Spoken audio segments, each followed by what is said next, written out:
Indiana. You know,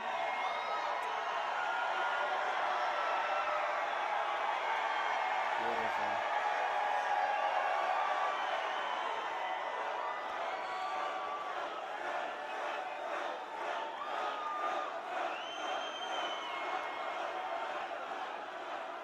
Thank you very much. Thank you, Indiana. You love Indiana, right? The Hoosiers, the Hoosiers. Oh, this is so great. You know, I wasn't supposed to be here today. I'm supposed to be here in 2 weeks, you know that. But I had to come early. I came early. I said, what are we doing? Let's go to India. It's true. Actually, that's a true story. So we had a great night last night in New York. The people of New York were amazing. They were amazing, and I thought they would be, but you never really know. And then I started getting these phenomenal polls, and everyone said you're going to win way over 50%. Oh, that's okay. Oh, these people. But they make it exciting, right? You know the good news. Look at all those reporters back there. Now they'll go and they'll train the camera. It's right over there. Look at all the people we have. Go ahead. You can get them out. Get them out. Right there. Get them out. Don't hurt them, of course. Don't hurt them. All right, get them out.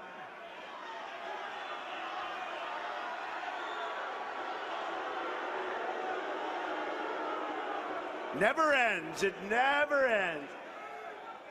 But it does make it exciting. All right, that's right. Look, wise guy, wise guy. Yeah, that's right. You know, Bernie's gone. You know that, don't you? Bernie's gone. I love running against crooked Hillary. I love that. I mean, it's so much better, better. Bernie wouldn't be as much fun. All right. So I just want to thank you. But last night was amazing. We had an evening that was, and you never know with the polls, right? You know, I'm getting these polls. He's going to get 52%. He's going to get 54%. Then the press is saying, oh, if he doesn't get 54%, they'd make it into a loss. And, you know, who gets 54%? Very few, especially when you have two other candidates, by the way, that are in favor of Trans-Pacific Partnership, which is a disaster, that are, in the case of Lion Ted Cruz, Lion Ted, lies. Oh, he lies. You know, Ted, he brings the Bible, holds it high, puts it down, lies. And you know, the evangelicals, they've been supporting Donald Trump. It's been great. It's been great. We've won a lot. We've won a lot. And I will say this, look, you're looking at a situation in our country where our jobs are being ripped out of our states. I'm not just talking here. They're being ripped out of our states. They're being ripped out of our country, like I say it, like candy from a baby. They're going to Mexico. They're going all over. China has been doing numbers on us for years. And, you know, I don't mind China. They have been doing numbers on us for years. We're going to lose $500 billion in terms of trade, in terms of balance. Look at the balance. It's a one-way street. We have rebuilt China with a trade deficit that is unsustainable, and it's amazing that it's been going on so long. I told a story the other day to show you how incredible our country is. I have a friend, he's very sick. He was supposed to pass away a year ago. He's a great guy, tough guy, strong guy, tough, like a lot of the people from Indiana. I mean, he's tough. Not as tough as a true Hoosier, but he's tough. I will tell you, so he keeps lingering and lingering, and he's lingering, and I say, wow. And I call him every day, every other day. I say, how you doing? And he goes, I'm okay, I'm doing good. And just an amazing guy, strong. And that's our country. Because when you're losing the kind of money we do on trade, when we're defending the world on military and paying for it, and don't get the respect, don't get the proper treatment, don't get anything. You look at what happens with these countries that we take care of, it is absolutely horrible. When our country continues to go forward, even though it's got massive problems, massive deficits, it sort of reminds me of him. Our country is being taken advantage of, and eventually our country is going to be in such trouble. And I'm not going to use, because I would never use the word that our country's going to die, but it's going to be a much different place if we don't get smart very, very quickly on trade, on defense. We have to build our military strong. We have to build it big, strong, powerful, so that we're not messed with. You look at what Putin is doing in Russia with nukes. You look at what Putin's doing in Russia with his military. It's modernized. They're building all over. Wherever they feel they need, they put. We don't do that. We're getting smaller, smaller, weaker, weaker. We have to build up our military. We have to make it strong. Our country right now is so vulnerable. When General Oriano left about a year ago, he said our country is very ill prepared. And he said never has he seen it like this. And we're talking at a time when probably we have to be more prepared than at any time before. So we're going to build up our military. We're going to have a great and powerful military that hopefully we don't have to use. And by the way, and we're going to take care of our veterans, because our veterans have not been taken care of properly. So one of the reasons I had this incredible victory last night, everybody's talking about, it's really nice. You know, it's a great feeling. Build the wall. He wants to build the wall. Let's go. We're going to build the wall, believe me. Believe me, that wall's getting built.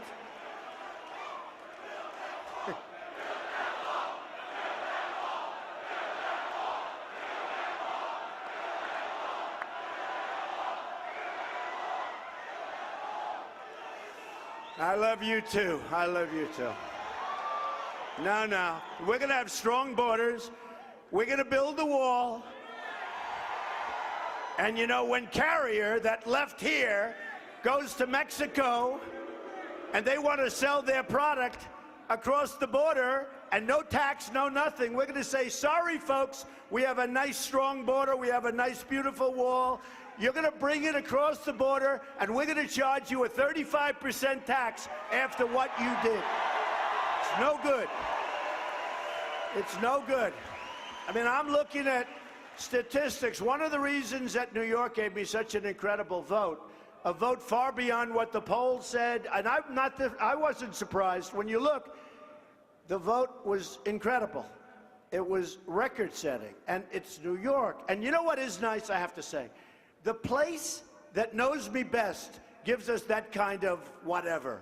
You know, it's really nice. They know me. They know the good, the bad, they know everything. They know me, and they give, and they're tough. They're tough, like you, they're tough. And we had a great evening, really a great evening. It was an amazing evening. But here's the thing. All over New York State, we're losing our jobs. All over New York State, Long Island, the whole place, we're losing jobs. We're losing them to Mexico. We're losing them to so many other places. And we cannot, as a country, allow this to happen again. And it's happening to you, and it's happening to every state. This isn't unique. And I can, you know what I did, and I always did. I go to places, and I say, give me some of the statistical information on the different places. This is you. And by the way, I have to tell you, you have a governor, Governor Pence, who's really fighting hard for you. All right, get him out. Go, get him out. Get him out. Oh, he's got a Trump mask on. Got a Trump mask. It's all right. Now, if he took the mask off, people would know who he is, but that's okay. Boy, these protesters aren't very tough around here. That's good. I don't know. I'm a little disappointed in Indiana. I said, get him out, and he walks out. That's pretty easy. You don't even need our great police. And by the way, the police forces of this nation have to be given far more credit than they're given, okay? They're great. They're great. And before I forget, I have to say, I have two friends in the audience, two great people, Steve Hilbert and Tommy Sue. Where are you, Steve? Where is my Steve and Tommy? Look at these, the greatest people. So I have to give them a shout out. Not a big deal. Takes only a second, but they're too special, and everybody knows who they are. Incredible people. Thank you very much. So before I come up to different places, and I did it all last week, I went to Syracuse, New York, I went to Rochester, I went to Albany, and I get these statistical workouts, and here we go. Because if you look at what's happened to your coal industry, folks, we're going to bring it back, okay? We're going to bring it back, clean coal. We're going to bring steel back to Indiana. Big league. Big league. But you look, and it says, few states in America have seen income declines more than Indiana. Now, one of the reasons is because our jobs are being gone. Indiana has lost 1 in 5 manufacturing jobs since China joined the World Trade Organization, 2002. Ted Cruz supports Chinese currency cheating. That's how they kill us. And I have to say, you know I'm self-funding my campaign, so when I come here, I come here. Got a lot of money in. Now, I have to say, I'm proud of the fact that I have a lot of money in, but I spent much less money than these politicians. I have to say, I'm proud of it. You know, if I spent more, I'm just another guy. I spent a lot less. You know, it was interesting. In New Hampshire, I spent $1.5 million. Jeb Bush spent, well, 20, 30, I don't know, some. And I was first in a landslide. We won New Hampshire, which is a great place. My first win was New Hampshire. I love New Hampshire. We won, and by the way, they have a massive drug problem. They have a massive cocaine problem. And I told them, if I get elected, I'm going to stop that problem. It's poisoning our youth, and you have it too. And we're stopping, and you know where the problem is emanating from, and everybody does, and it just keeps happening. So we're going to stop that problem. But it's sort of nice when somebody can spend less and get more. Isn't it nice? It's like I'm building in Washington, D.C. on Pennsylvania Avenue, the old post office, one of the most sought-after jobs in the history of the General Services Administration. I got it. In fact, I put Ivanka in charge. Does everybody know Ivanka? Yes. And I got it because we have a great statement and because we have a great plan. Everybody wanted. I mean, it was one of the most sought after ever in the history. And right now, the building is way ahead of schedule. It's going to open up like 1.5 years ahead of schedule, and it's under budget substantially. And I actually increased the scope. I went from linoleum to marble. I'll tell you what, this is going to be one of the great hotels of the world. But there's something nice, because I'm looking at the numbers the other day, and I said, wow, we're under budget, we're ahead of schedule, and the job is better than I ever promised the country it would be. It's on Pennsylvania Avenue. That was very important to me, because if I don't win the White House on Pennsylvania Avenue, then I'm just going to stay at my hotel, and it's practically, I mean, I want to be on Pennsylvania Avenue. So I know I have your vote. This guy's shouting, I have your vote. I appreciate it. I think I have a lot of votes in this room. Do I have everybody's? You know, we're going to bring our country back, folks. We're like the people with the incompetent leaders that don't know what they're doing. They have no idea what's happening. They don't know about currency cheating, monetary manipulation. They don't understand devaluation of their currencies that are just absolutely eating us alive. And it's not going to happen anymore, folks. We've got to be the smart people. You know, I'm a free trader. Some of these people would say, he is not a free trader. I say, folks, I want to be smart. We want to have smart trade. You know, somebody would say, he is not a true conservative. I am so conservative. But we have to make great deals, right? Right now, when we have free trade, that's fine if you have smart leaders. We have dummies. We don't have smart leaders. We don't have smart leaders. So what happens, as an example, is China. China sends all its stuff over here, and by the way, they're dumping steel all over the place, and they're knocking out your steel. You understand that. But China sends stuff over here, no tax, no nothing, no problem. Come on in, folks. We don't care if it's good product, bad product. When we want to go to China with your companies from Indiana, it's impossible to get the product in, and if you do get it in, they tax you right through the hilt. I don't know if they were, I think, yeah, I think so. Oh, we love it. Do we love this? This is, okay. Yeah, you can get them out, this guy. You know the only problem? The great thing is the cameras will turn. That's the only time they turn. They always keep the camera on my face. They never say, like, how big, look at the size of this crowd. But when they have somebody over there, they show the crowd. So look, friends of mine in manufacturing cannot get their product into China. That is not fair trade. It's not free trade. It's stupid trade for our country, and we're not going to do it anymore, folks. We're not going to do it anymore. Now, let's talk, because this hits home. As some of you know, I've been talking for a long time about Carrier. Yeah, get them out. Get them out.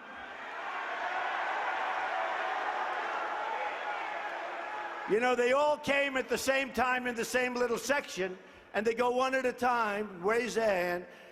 And I have to tell you, we have the safest rallies and probably the safest places to be anywhere in the country. The safety here is incredible. You know, when I first started this, so we're getting these massive crowds. We had 35,000 people in Alabama. We had 25,000 in Tampa and Orlando. I mean, we have big crowds. And when I first started, when there'd be somebody like this, wise guys, you know, but when I first started, I'd say, get him out, get him out. And the next day, the press was like, oh, he was terrible the way he talked to those people. You know, you have these people screaming, shouting, and punching people. So I said, get him out. Next day, I said, you know, I'm going to do it differently. So we had a protester. You know, they're agitators. They're professionals. Most of them, do you ever see their signs? They're made in a factory. Probably in China. They're not made here, they're made in China. But they hold up a sign that's factory made. I want the ones that make the signs in the garage, right? That's the ones. But the next day, we had a protester, and I said very gently, okay, get him out. Be easy, don't hurt him, don't hurt him. And of course, we never want anyone to be hurt, right? Do we agree? No, what are you talking about? So what happened, I said, easy, don't do it, very easy. And the next day, so they criticized me for being too tough the first day. The second day, they said, Donald Trump's not as tough as we thought. Can you believe it? So you can't win with these people. By the way, those people, look at all those cameras zooming. They are the most dishonest people in the world. The media. They are the worst. They are the worst. They are very dishonest people. They are terrible. They are, honestly, and I don't mean all, but I mean like 75, 80%. And they know it. They know it. They know. These are not stupid people, but they're very dishonest people in many cases. Do we like the media? Do we hate the media? Okay. Now, I don't hate anybody. I love the media. They're wonderful. But hey, I guess we wouldn't be here maybe if it wasn't for the media, so maybe we shouldn't be complaining, right? So here's what's going to happen. You have, and let's talk about, because it's such a great example. And I could use Ford. They're moving, as you know, massive operations to Mexico. Nabisco, massive factory to Mexico, ripping it right out of Chicago. But here we have Carrier, so we're going to talk about it, okay? We're going to talk about it. So Carrier fired the 1,400 people. Are any of those people in the audience? You gotta be kidding. Were you both fired? How long did you work there? 26 years. You look like you're 26 years old. And 26 years, 17 years. All right. Well, you tell me if I'm right. So they get fired rather ruthlessly by somebody that looked like he was upper mid-level management. And somebody had their cell phone going, and most of you saw the deal.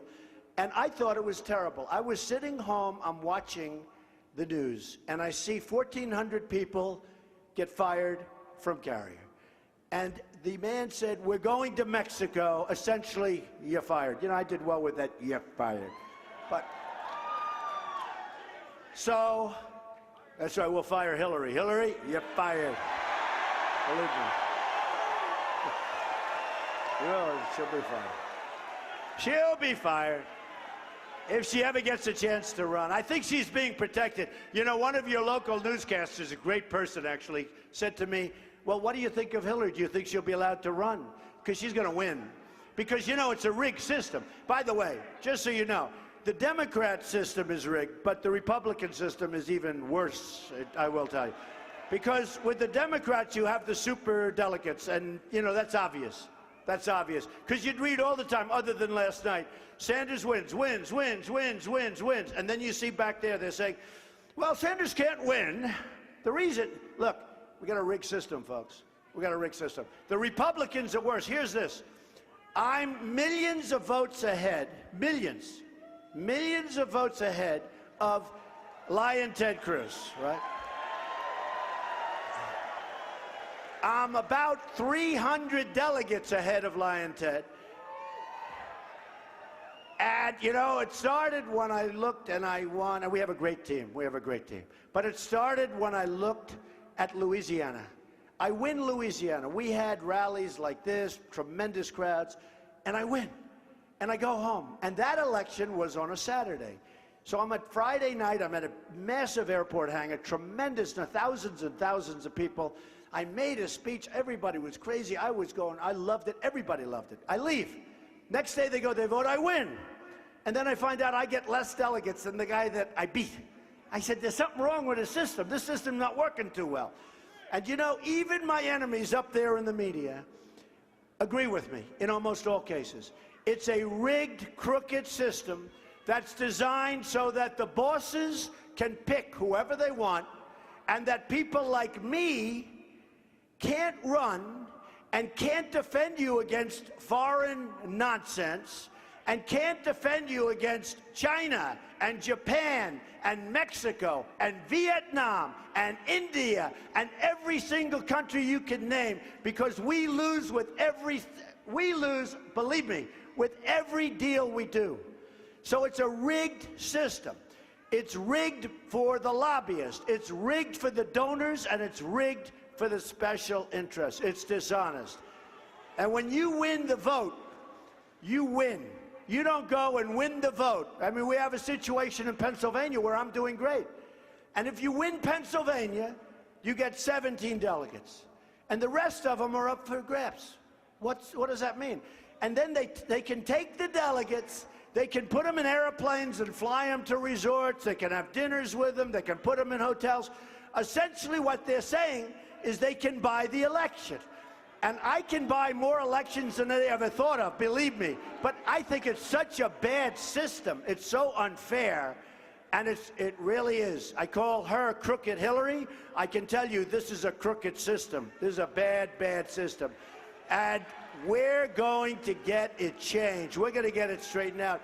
Now, despite what I just said, because it's so voluminous and our victories are so big, like last night, when you get more than 61% of the vote with, remember this, with 2 people running. Now, they're not the best people, but they're people. But 2 people are running. It's hard to get over 50%. They wanted me so much, the media. They wanted me so much to go below that 50% mark. I would have had, if I had 49.99, I would have had headlines in every newspaper. Trump defeated. Trump, even though I beat him by 25, 30 points each.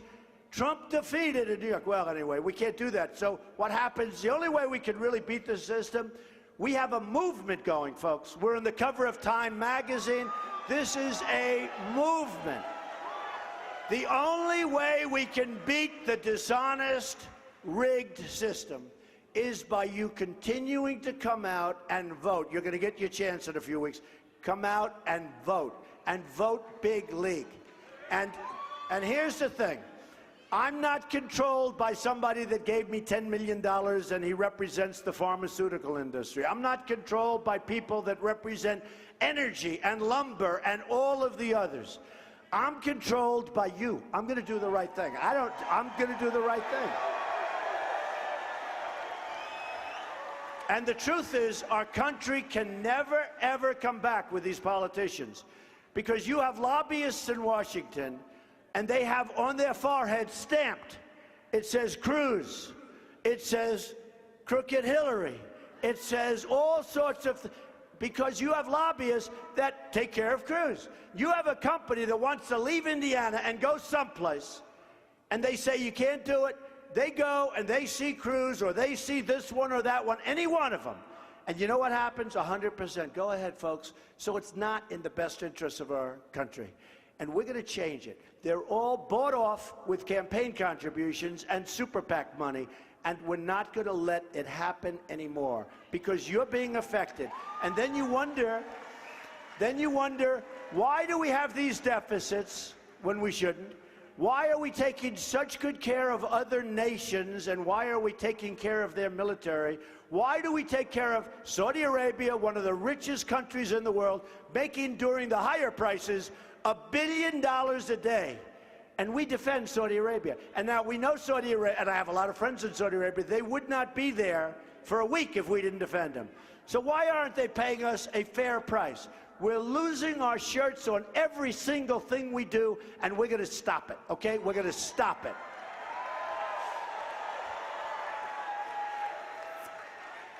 We are going to stop it. Did you ever hear that we spend more money than any military in the world by many times?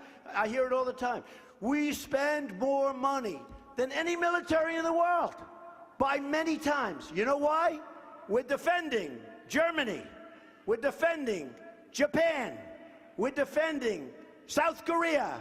We're defending Saudi Arabia. We're defending many places. Then we take care of NATO. We have 28 countries in NATO. It's an obsolete deal. I don't mean get rid of NATO. I mean modernize it, because we have to make something for terror. We have a new enemy. It's called radical Islamic terrorism, and we have to do something about it.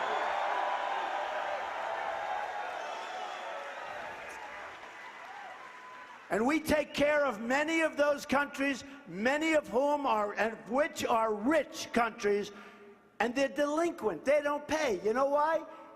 Because we're not led by people that have any clue as to what's happening. Either you pay, or bye-bye, enjoy yourself defending yourself, folks, okay? Enjoy it.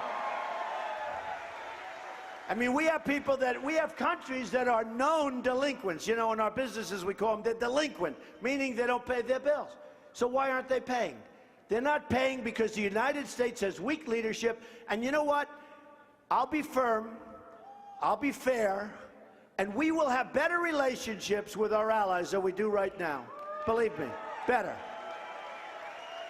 And they will pay and be and do what they're supposed to do. Because we don't have good relationships with China. Look, we've rebuilt China.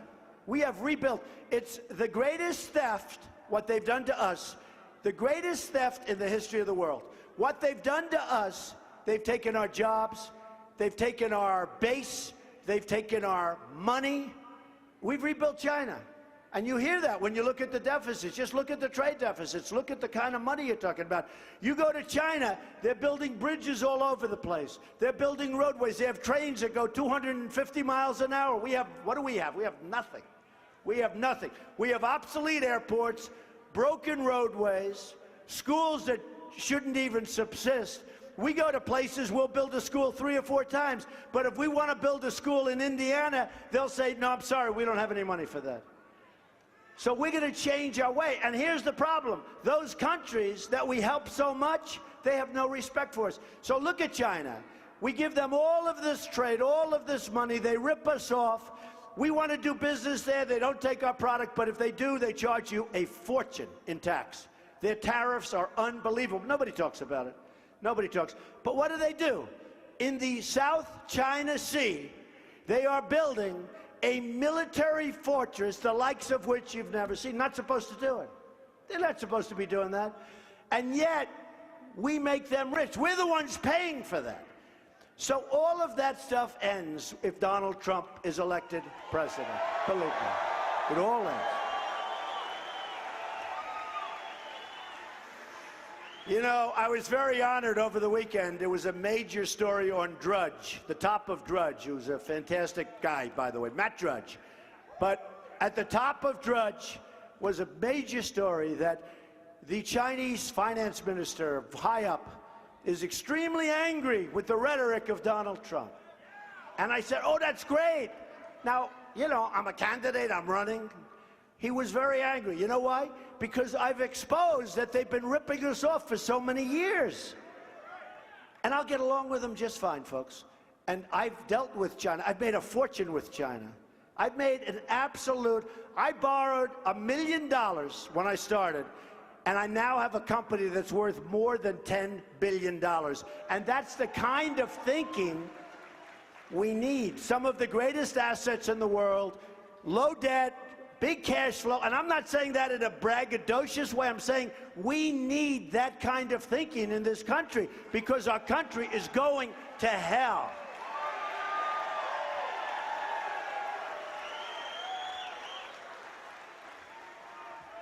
And for your coal people that are in this room, you know where your coal, first of all, the mines are all being shut down all over the country, and we're going to have clean coal. But you know where the coal goes? Goes to China. They burn it, and believe me, they don't clean it. And you're talking about the atmosphere, so give me a break. That's where it goes. So when this all started, it was June 16th. Who would have known this was going to happen? They all said, Trump will never run, these guys. Trump will never run. He's just having fun. Do you have another one? Nah, throw them. Yeah, I will say this, okay, for protesters. You know, if the crowd didn't say anything, you wouldn't hear them. They have very weak voices. It's when the crowd say, here he is, the whole place goes crazy. But it's more fun doing it that way, right? Yeah. So this all started on June 16th when I came down the escalator in Manhattan at Trump Tower with my wife. And, you know, it takes guts to run for president. I'll tell you, it takes guts. And I felt so badly about what was happening with our country. I look at the Iran deal, where we give Iran $150 billion. We get nothing. We get nothing. We don't even get our prisoners back. They should have never, ever negotiated that deal started until we had our prisoners back. We took our prisoners back, like, simultaneously with the checks going. It's a disgrace. And don't ever forget what they did to our 10 wonderful sailors, the way they treated those 10 wonderful sailors. And the only reason we have them back right now, you know the reason, because the money was supposed to pass the following day.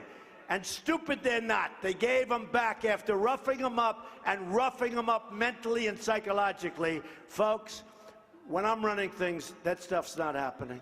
It's not happening. Not going to happen. And we're going to have great relationships with them. They're going to respect us again.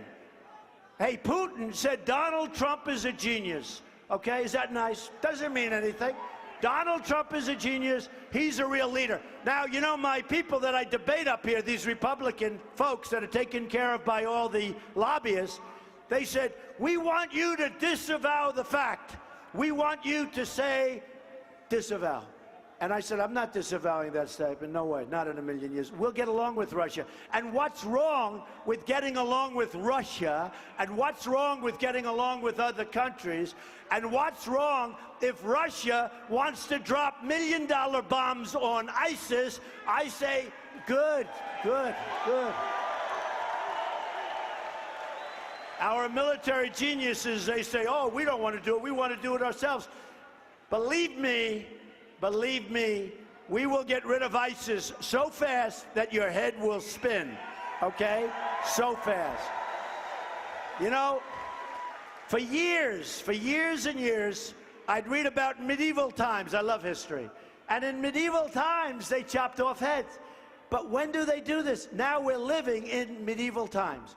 We're weak. We're ineffective. During one of the debates, they asked Lying Ted about waterboarding. And he didn't want to answer because it was a very, you know, it was a question. What do you think about waterboarding? And he didn't want to get involved because he was afraid it wasn't politically correct. And he gave a nothing answer, a weak, pathetic answer like we always give. They asked me, what do you think about waterboarding, Mr. Trump? I said, I love it. I love it. I think it's great. And I said, the only thing is we should make it much tougher than waterboarding. And if you don't think it works, folks, you're wrong. But you know, there are laws. We have laws that we have to abide by. So I say we're going to have to strengthen the laws and toughen up the laws, and we're going to have to make ourselves tougher. Because they can chop off heads. They can drown people in steel cages, right? They can put people in steel cages by 25 and 50 people and drop them in the water and pull them up an hour later, and we can't waterboard. How stupid are we? How stupid are we? Don't forget, I said very strongly, take the oil. I made lots of predictions. And, you know, a lot of people say, oh, I'm a little bit afraid of Trump, his tone, and, you know, he may be fast with a trigger. I'm the one that didn't want to go into Iraq. I said, if you go into Iraq, you're going to destabilize the entire Middle East, and Iran is going to take over Iraq, take over the oil. In addition to that, ISIS was formed, and ISIS has taken plenty of the oil. Now Hillary Clinton goes into Libya, and ISIS has taken over the oil. It's just never ends. So what we're going to do is we're going to clean that mess up. You know, we're probably in there now for $5 trillion. We have to rebuild our country. We're going to knock the hell out of them, and then we're coming back, and we're going to rebuild our country.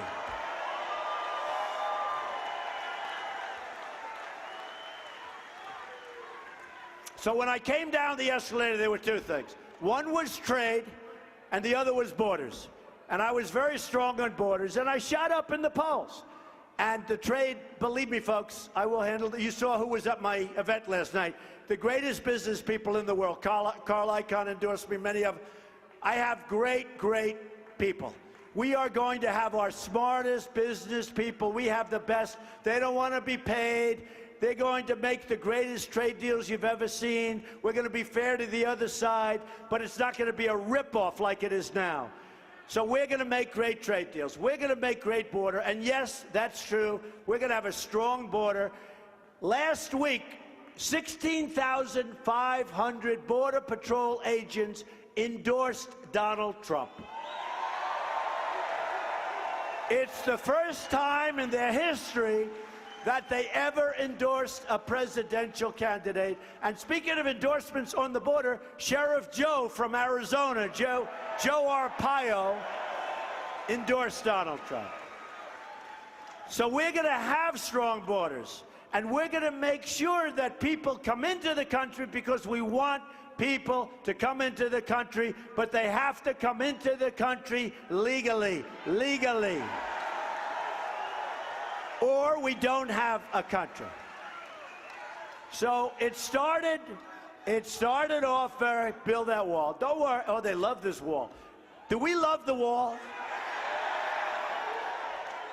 I'll tell you what, if Mexico, and I have great respect for Mexico, very interesting, Vicente Fox, you saw him a couple of weeks ago. He was so angry. They asked him about the wall. They said, will you pay one of the big cable networks? I won't say the one because then the other ones all turn off. See all the cameras that are running? They said to him, he was the former president of Mexico, will you pay for the wall?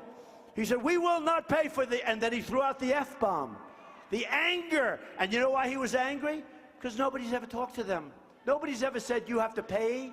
Nobody ever said it's a one-way street. It's not a one-way street anymore. It's a two-way street. It works two ways. It works where we have to be taken care of also. The United States has to be taken care of. America first, folks. It's called America First.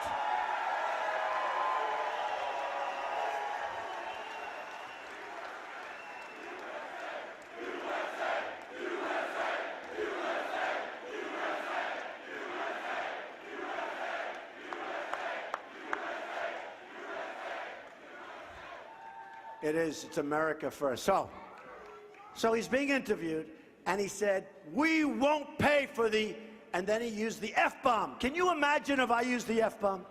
I would be these guys. I'd be on every paper all over the, nobody even reported. He actually used it on a major station, and he used the F-bomb. I said, I can't believe it. Oh, he's going to get killed tomorrow. No, nobody wrote it. But here's what I loved. His anger was so incredible because he couldn't believe that somebody would say they have to do something. Because you know what? Mexico, and again, I have thousands of Hispanics that work for me. They're phenomenal people, okay? Phenomenal people. Thousands. Tens of thousands over my lifetime.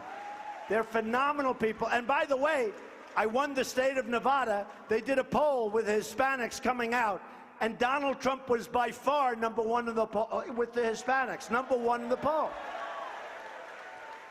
But here's the good news. He said, we won't pay. But a year before, he said, we will never allow a wall. Now he accepts the wall. That's the good news. And believe me, folks, they'll pay. So when I get off the debate stage, one of the people that I'm debating comes over, Donald, you know, this was at the beginning. How well did I do in the debates? I never did that stuff before. #1. Center stage every single time, right? Every debate. And they all said, good job. We did a good job. But they came off and they said, you know Donald will never be able to build a wall. Why not? Why not? In China, they built a wall 13,000 miles long. Think of that. China! They didn't have Caterpillar tractors either. China built a wall that was 13,000 miles long. This wall is 1,000 miles because we have oh, that's okay. Where is he? Let me see what he looks like. Let me see. Where is he? Yeah, get him out of here. Get him out. Get him out of here. You know, somebody said they obstruct our free speech, which is true. You know, we took over this place, and they do. And we could throw him in jail, but I don't know. We don't want to ruin somebody's life, right? It's too tough. Too tough. He's screaming, put him in jail. Would you want to go to jail? I don't think so, no. I don't want to ruin his life. You know, he was told to do it by somebody. Hey, did you see in New York? We had protesters in New York, and they went out, the press, at a hotel that I had built on 42nd Street. And the press goes out, and they're interviewing these protesters. And they're saying, why are you here? And the guy's holding a sign, and the sign was backwards. Why are you here? I don't know. Another one. What do you think of Donald Trump? Oh, I like him. He's good. I'm telling you, it's such a phony deal, folks. And I haven't had a lot of protesters lately. I'm actually sort of disappointed, but I haven't had a lot lately because they do make it exciting. But they went out and they interviewed the people. They didn't even know why they were protesting. It's a total phony deal. There's so much phony stuff between the Republican Party voting and the Democrats, between banking systems where it's a phony deal, the economy. We're going to straighten the country out properly, and we're going to do a job. You're going to be so proud of your country. I'm telling you. You're going to be so proud. So I want to finish up because, you know, when I came here, I said the media thing, because long before I knew I would even be doing, I've been hearing about Carrier. I bought a lot of Carrier air conditioners over my life. And by the way, I'm not buying any more if you don't mind. Okay, no more Carrier. But, so here's what happens. Here's what happens. My wife says, and my daughter Ivanka, they say, Dad, be more presidential, right? Be more presidential. Now, as president, I'm not supposed to be calling up air conditioning companies. Do we agree? I'm not supposed to be calling. Yeah, get them out right now. Get them out. Come on, police. I gave you a big build-up before, police. Get them out. But I want to do it myself because it's so easy. So I'll call up. Can you imagine I'm sitting in the Oval Office, but I'll have a little free time, and it's too easy. I don't have to give those one to Carl Icahn or any of. I call up the head of Carrier, I say, congratulations, I hear you're moving to Mexico. Yes, Mr. President, we are. I said, well, let me just tell you something, folks. I hope you enjoy your plant. I hope you enjoy the very hot weather. But you're leaving Indiana, and we're going to protect the people of Indiana. You're leaving Indiana. And here's the story for you. And please take it back to your shareholders. Every single time you make an air conditioning unit, you're going to have a major tax to pay when you sell it in the United States. Now, remember this. Remember this. The only way. You know, our politicians have been working on this problem for 5 years. Nothing ever happens because they don't understand this is the only way. They want to give incentives. That's an incentive. And when they do the new numbers, it doesn't work. And here's what's going to happen. If it were a guy like Lion Ted, they'll call him up and they'll say, the lobbyists will call him, the special interests, they'll call. He'll say, oh, okay, we won't do anything. If it's Hillary, crooked Hillary, if it's Hillary, somebody will call her, one of the special interest groups, and she'll say, oh, okay, we'll leave them alone. If it's me, nobody can call me. Do you know how much money I've turned down? I feel so foolish. I've turned down so much money. I could have had a fortune and run for office. I would have met, you know, Jeb Bush raised $148 million. You believe that? What a waste of money that was. Oh, man. I would have had 4 times more money in half the time, and I turned it down. In fact, sometimes I feel foolish. You know, my whole life, I'm a business person, so you'll understand this. My whole life I take. As a businessman, I take. I'm greedy, I take. And you know what? Now I'm taking for the American people. That's what I'm going to do. No, we're not going to let this stuff happen. We're not going to let this stupidity happen. So here's the story. So Carrier's going to say to me, well, we're not going to do it. Good. I'll say, good, very good, tax. Now, here's what happens. Within 24 hours, they will call back, Mr. President, we've decided to stay in Indianapolis, where you're going to have a good football team this year, by the way, in Indianapolis, Indiana. We're going to stay in Indiana, Mr. President. We've decided to stay. Because let me tell you, when you do what I say, they want to leave, it's fine. But there have to be consequences when they leave. There are no consequences when they fire my 2 friends over there. Raise your hand again. Do you like the idea of taxing the hell out of those air conditioners? We lose on trade. We have a trade deficit with Mexico of $58 billion a year. And I have these politicians that are on the stage with me saying Mexico will never pay for the wall. The wall is going to cost $10 billion. Believe me, if we're losing that kind of money on trade, and if we want $10 billion, which is a tiny fraction of the money we're talking about, only the worst business person in this room couldn't make a deal. That deal will be made 100%, and it will be a serious wall. It will be a real wall. It will be a lot higher than this sort of low ceiling. And it will be, remember, if they ever get up to the top of that wall, they're going to look down and they're going to say, oh, boy, this is going to be painful. I don't want to go down.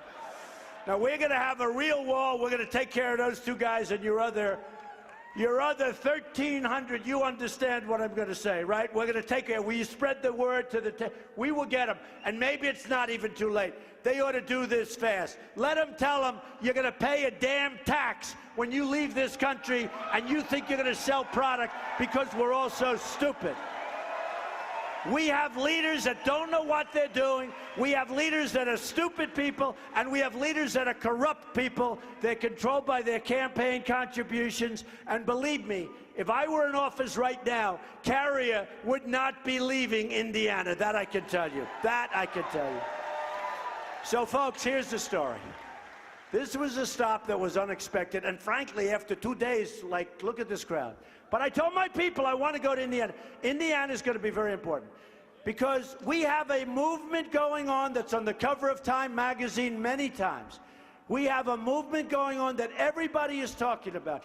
We have a movement going on. I did Bill O'Reilly tonight, so you'll watch. I just did him. I did him backstage. I couldn't hear a question because you people were making so damn much noise. I couldn't hear his question. I couldn't hear his questions. But watch O'Reilly tonight. But you know, last night I was watching O'Reilly, and he was talking about the movement. And he said in his lifetime, think of this is Bill O'Reilly, Fox. He said in his lifetime, he have never seen anything like what he said I've done, but what we've done. He said he's never seen. He said it's the most important, and think of this. He said, and I'm, you know, pretty much paraphrasing, but pretty much his way. He said, it is the single most important event, political event, that he has seen in his lifetime. He said, with the possible exception of the killing of JFK. That's a big statement, okay? That was a big statement. And I'm watching, and I'm saying, really? And the truth is, it is a massive thing that's happening in our country. Because we don't want to be the stupid people anymore. We don't want to be the people that haven't had an effective wage increase in 20 years. And we're working longer hours and we're getting older. We don't want to be people that are taken advantage of, both militarily and economically, by every single nation in the world with this free trade stuff. And I believe in free trade, but it's not working for our country. It works for their country. So here's the story, folks. I want you, and I say this sometimes when I'm in the right mood, when I think I mean, this is an amazing group of people, to think of the time of day and the whole thing, to have a building this big packed into the corners. Here's the story. Our country doesn't win anymore. We don't win on trade. We don't win with our military. We can't even beat ISIS. We don't win. Can you imagine Douglas General MacArthur, if you gave him the word to knock out ISIS? It would take him 3 days. General George Patton, who was not a politically correct person, so he could probably never be a general, a colonel, probably couldn't be a sergeant or a corporal. General George Patton. You say, General, knock out ISIS. Yes, sir. 3 days later, where's ISIS? They're gone. Okay? We dropped, at least, you know, we go over the oil trucks. I've said, take the oil. I didn't want to go into Iraq, but when we got out, we shouldn't have gotten out the way we got out. We shouldn't have said the day we're leaving, and we should have left some people behind, and we should have kept the damn oil, okay? And now who has the oil? ISIS has the oil, and essentially Iran is going to have all of it because they're going in as sure as you. You know, for years they fought. They fought each other. They were the same military might. So they'd go here, here, here, here. They'd fight for 4 or 5 years. They'd rest. Then they'd start. This went on for a long time. We come in, we obliterate one, and the other's now just walking in. The way we got out of Iraq is disgraceful. The way we got out of Iraq, remember this, is disgraceful. So what I say is the following. We should have kept the oil. We didn't keep the oil. Right now, when we go over the oil, you know what we do? We drop leaflets to let them know we're going to start bombing. We tell the truck drivers, please evacuate your truck, because in 1 hour, we're coming to bomb. No more. They want to drive a truck? Oh, it's going to be a painful drive. It's going to be a painful drive. So here's the story, folks. You're going to remember this beautiful afternoon in Indiana, and you're going to say you had a good time, but more importantly, in a couple of weeks, when it comes time for Indiana to vote, you're going to go out and vote, and you're going to look back at that vote, and you're going to say that that was the single greatest and most important vote that you've ever cast. Because when you cast that vote, our country is going to start winning again. We're going to win on trade. We're going to win with our military. We're going to win for our vets. We're going to win with Common Core. We're going to knock it out, and we're going to bring education local. You're going to win with health care. We are going to terminate Obamacare and replace it with something so much better. You're going to win with your Second Amendment, because our Second Amendment is under siege, and we need our Second Amendment. And we're going to win on our borders. We're going to have strong, beautiful borders. People come in legally. We're going to have the wall. Everything is going to be a win. And you're going to say, you know what? When I cast that vote for Donald Trump to be President of the United States, and when he won shortly thereafter, our country became great again. We started to win again. And believe me, we're going to win, win, win. Remember, make America great again. Go out and vote. Thank you. Thank you very much, everybody. I love you. Thank you. Thank you very much. Thank you.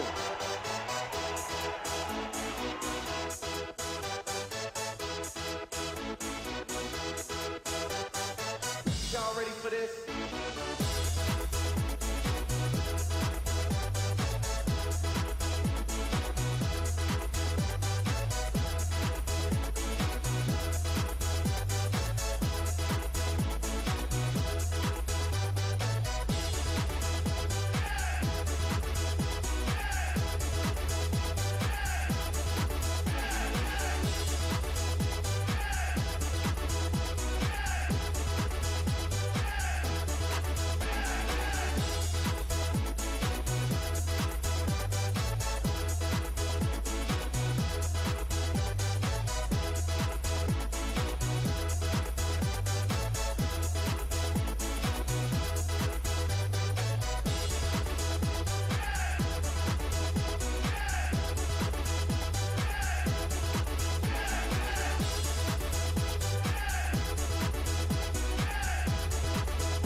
Y'all ready for this?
Y'all ready for this?